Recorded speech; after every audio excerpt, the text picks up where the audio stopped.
बिस्मिल्लाहिर्रहमानिर्रहीम अल्हम्दुलिल्लाहि रब्बिल आलमीन जज़ल्लाहु अन्ना मुहम्मद अम्मा हुआ अहलुहु सल्लल्लाहु अलैहि वसल्लम। मोहतरम व्यूअर्स, मैं अपने चैनल उम्मे उमर में आप सबका खैर मकदम करती हूँ। उम्मीद है कि आप सब खैर खैरियत से होंगे।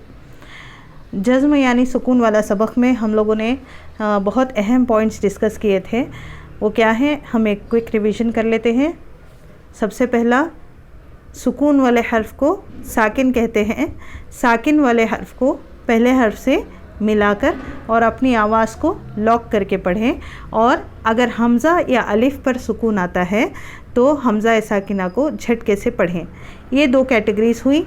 एक कैटेगरी में हम लोग अपनी आवाज़ को लॉक करते हैं, दूसरी कैटेगरी में हमज़ा या अलिफ पे अगर सुकून आता है, क्योंकि अलिफ ऑलरेडी अगर सुकून के साथ है तो वो हमज़ा ही कहलाएगा, हमज़ा साकिना को झटके से पढ़ें।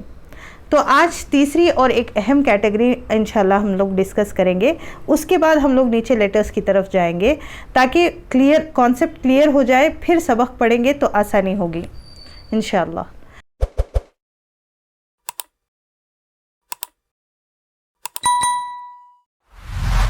तो तीसरी कैटेगरी जो है, थर्ड में एको यानी आवाज़ को बाउंस करेंगे। पहली कैटेगरी में ये सारा सुकून का ही लेसन है। सुकून अगर हमज़ा पे आए तो एक तो बेसिक कॉन्सेप्ट है कि आपको कौन से भी लेटर पे सुकून आए, पहले वाले लेटर से उसको मिलाकर पढ़ना है।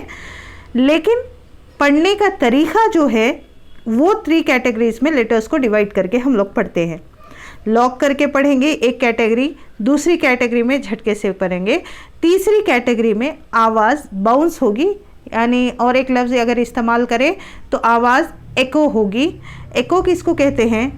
जे कि आपकी आवाज़ जाए और जाकर टक्कर खाए, वापस आपकी तरफ लौट कर आए। उसको जिस तरह हमारी आवाज़ एको होती है, खाली घर में अगर मैं आवाज़ लगाऊं तो मेरी ही तरफ लौट कर आवाज़ आएगी। और इसी तरह इसको अगर दूसरे लफ्ज़ में बोले तो बाउंस बैक होना, बॉल को अगर हम लोग डालते हैं नीचे की तरफ जाके ज़मीन में पिच लेके फिर हमारी तरफ जो बाउंस बैक होता है उसको बाउंस कहते हैं। तो इसी तरह तीसरी कैटेगरी में आवाज़ जाती है अपने मखरज यानी निकलने की जगह, जहाँ पे मखरज, इसका बयान हमने तफसीली बात की थी सबक नंबर 1 में, आप उसको रेफ़र कर सकते हैं। इसका लिंक डिस्क्रिप्शन बॉक्स में दिया गया है। आवाज़ जाके अपने मखरज से लगकर टक्कर खाकर अलग हो जाती है। मखरज को जाके लगे फिर मखरज से टक्कर खाकर अलग होती है। इसको खलखला कहते हैं। तजवीद की लैंग्वेज में इसको खलखला कहते हैं, कौफ से खलखला। ये तीसरी कैटेगरी है। पहली कैटेगरी में आवाज़ लॉक होगी, दूसरी कैटेगरी में आवाज़ झटके से पढ़ेंगे, तीसरी कैटेगरी में आवाज़ बाउंस बैक होगी।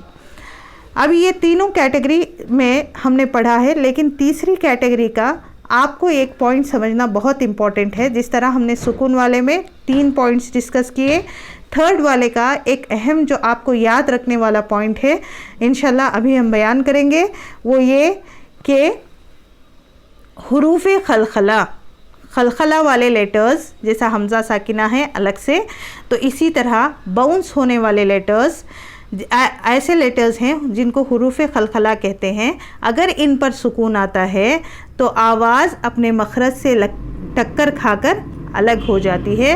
वो कितने हैं? 5 हैं। इनको 5 है हमारी ज़बान में, यानी तजवीद की ज़बान में हुरूफ़ खलखला कहते हैं। हुरूफ़ नुक्ते वाली ता नहीं बल्कि तो, कौफ, तो, बा, जीम और दाल।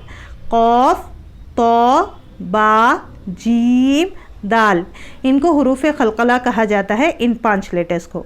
अगर इन पे सुकून आ जाए, अगर इन पे जज़म आ जाए, तो एक तो इनको अपने पहले वाले लेटर से मिलाकर पढ़ना ही पढ़ना है। ये तो इसका जज़म का बेसिक रूल है। मिलाकर पढ़ने के साथ साथ इनकी आवाज़ मखरज से टक्कर खाकर अलग होती है, यानी बाउंस बैक होती है। इसी को खलखला कहते हैं। तो आज के वीडियो में 3 कैटेगरीज आप और एक बार रिपीट कर लीजिए, रिवाइज कर लीजिए दिमाग में, और इसको याद रखने की कोशिश करेंगे कि सबसे पहला जज़म यानी सुकून, सुकून वाले हर्फ को साकिन कहते हैं। साकिन वाले हर्फ को पहले हर्फ से मिलाकर पढ़ें और अपनी आवाज़ को लॉक करके पढ़ें। अगर हमज़ा पर सुकून आता है, अलिफ पर सुकून आता है, तो इसकी आवाज़ को झटके से पढ़ें। तीसरी कैटेगरी में अगर कलकला के 5 हरफों पर, 5 लेटर्स पर सुकून आता है, कौन से हैं? कौफ, तौ, बा, जीम और दाल। इन 5 लेटर्स पर सुकून आता है तो पढ़ते वक्त आवाज़ अपने मखरज से जाकर लगकर टक्कर खाकर अलग हो जाती है, यानी बाउंस हो जाते हैं। ये 3 कैटेगरीज़ हैं सुकून के। इंशाअल्लाह अगले वाले सबक में इसको पढ़ने का तरीक़ा और इसको कैटेगरी वाइज अलग करने का तरीक़ा इंशाअल्लाह सीखेंगे। तब तक के लिए अस्सलामु अलैकुम व रहमतुल्लाहि व बरकातुहू।